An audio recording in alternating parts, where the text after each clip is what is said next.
Public Radio 88.9 WEAA FM. Keeping it soulful once again with the boy Tru and Drea. Right here at the Friday Night Jazz Club. And grooving with us. I mean. Yes, he is. Throw your back out. Throw your back. I'm not playing with you. Oh, wow. I'm not playing with you. You want to throw us back out, Look Drea? at this. Get it. I mean, if you're going to throw your back out, you might as well throw your back out having a good time. And slip it this. All and slip it this. Right. Make sure you slip it this while you're at it. My insurance covers bedroom stuff. Wow. The tactics, okay. Anywho. Wow. They went off way on a different tangent there. Well, we do have Escape the Matrix in the house. So they are an online magazine, and I just really want to just jump right in here. And first off, just tell us about this online magazine, kind of like introduce the public to what you actually do. Okay. For those misfits out there that don't know, Escape the Matrix, which is EXCAPE, thematrix.com, was founded in November of 2006 by myself. We've been going strong. We're going to be celebrating 3 years come this November. And pretty much the magazine was created to give people a little bit more depth in their magazines. Okay. You know, a little bit more to read about than simply the shallow, okay. You know, more than just pictures. We want to give you things from all around the world that you can talk about. Also issues that people are afraid to talk about. So it has to be about escaping. So we have people who write for our magazine who are all over the world, who are different cultures, different religions, different sexualities. We open it up to everybody. That's great. Okay, wonderful. So how did you come up with this idea? Wow. The idea came up from working with several other magazines here and in Detroit. Okay. And pretty much I got to the point where even though I loved writing for those magazines, and shout outs to the editors definitely, because I love and respect them, but I was tired of pretty much what I was saying, you know, a magazine where my word count was so minimal that I didn't even have an opportunity to really give you anything, you know. I'll never forget I did an interview with Eric Roberson, and I'm so excited, like, oh, this is going to be hot. I only was able to use 2 questions. Wow. And I'm like, dude, I need a place where I can give you tons of stuff, you know. And the thing that's so amazing, y'all, is that we went straight for online, and people kept telling us that we were going in the wrong direction. Wow. You know? And look now. Yeah. Right. I love Vibe, but look what just happened, you know? So I feel that we're blessed because it looks like we were on the right side of things. So, okay, wonderful. All right, and you said we were talking last night at Air Canteen. Shout out to Gypsy Soul. But we were talking last night about how you have people scattered out across the world globally. How did you meet these people? Did these people come to you because of the magazine? It's crazy. It's a different story for each person. Like we have one brother in Toronto, shout out to Sean Bolden, who actually we met through Catalina Bird. Shout out to Catalina. We have a sister, our West Coast editor, definitely shout out to our West Coast editor, Sisep, and our senior editor, Ian. I actually met Sisep when she moved over to California. She read one of our messages on MySpace and hit us up. But small world, she's from Baltimore and went to school with my niece. Get out of here. So how crazy is that? That is crazy. You know, the sister in Zimbabwe, Rotundo, I met her while I was interviewing someone downtown, and she was here studying abroad.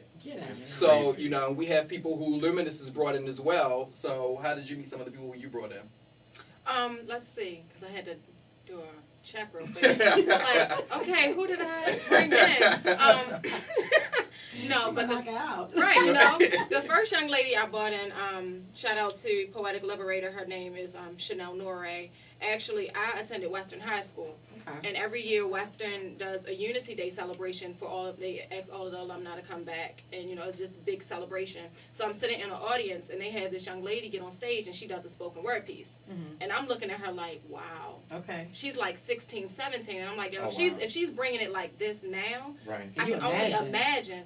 So I approached her after the show was, you know, the assembly was over, because I know a lot of times we do things or we perform and a lot of people admire us, but they admire us from a distance. And it means so much more if you would come up and say, you know, that was great, or touch me in this way.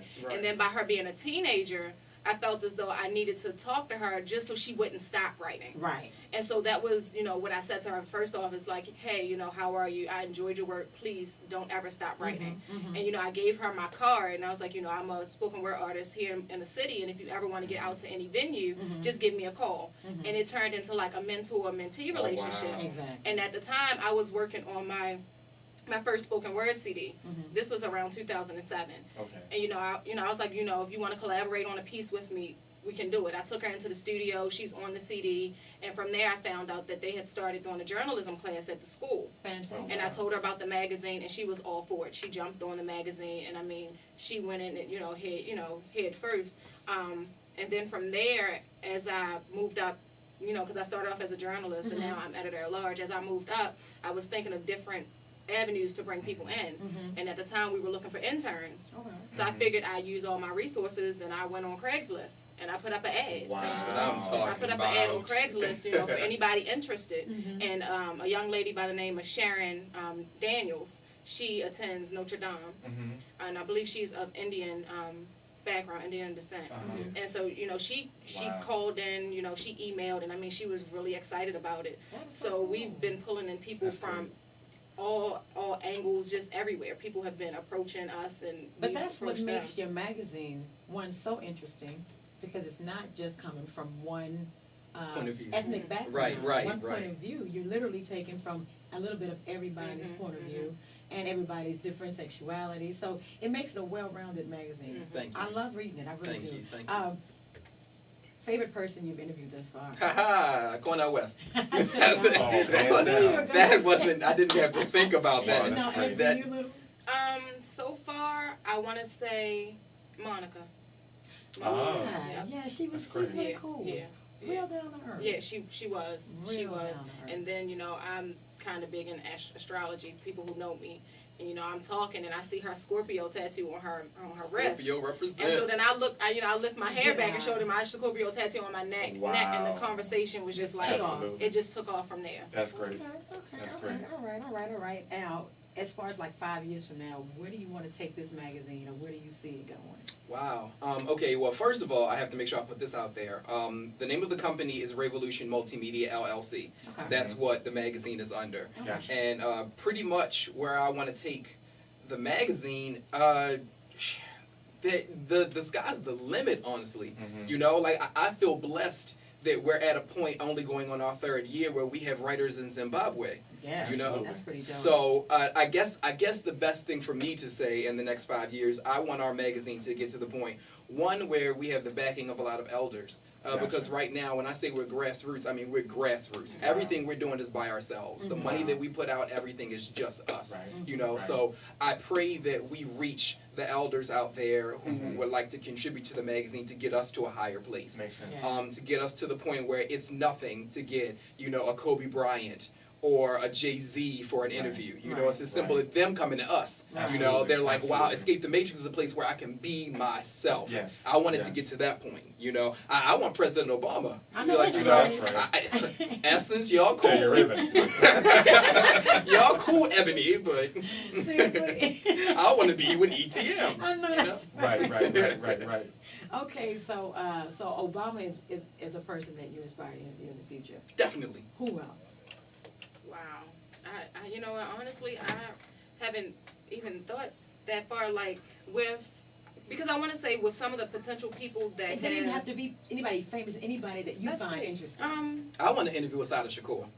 Word. there you That's what I'm go. talking about. There you go. You just- That's you just- exactly right. Tossing the net out there. I'll go to Cuba. Shucks. I don't even want to go that deep, for real. I just want to sit with Patty. Sit with Patty. I just want to sit with and Patty. eat her chicken. I was getting ready to say, right. Chicken and grits. She can Macaroni make and me cheese. some of that macaroni and cheese. There you go, macaroni and cheese. Okay. That's what I'm talking about. Okay, so what's you guys' goal or mission for the magazine? You have you go to a corporate company.